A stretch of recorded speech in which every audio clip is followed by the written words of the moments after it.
Tai Po water treatment work expansion project involved the improvement to water treatment and pumping facilities at the treatment works.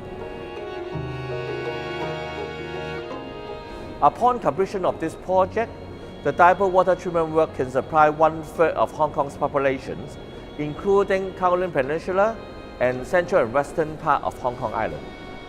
We are happy to have Veatch as a partner to design, plan, and deliver this critical water supplies infrastructures.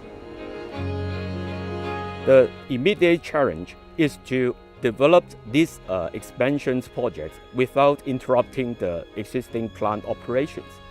Early from the planning stage, throughout design, construction, and operations, we have been integrating various sustainable features into the project.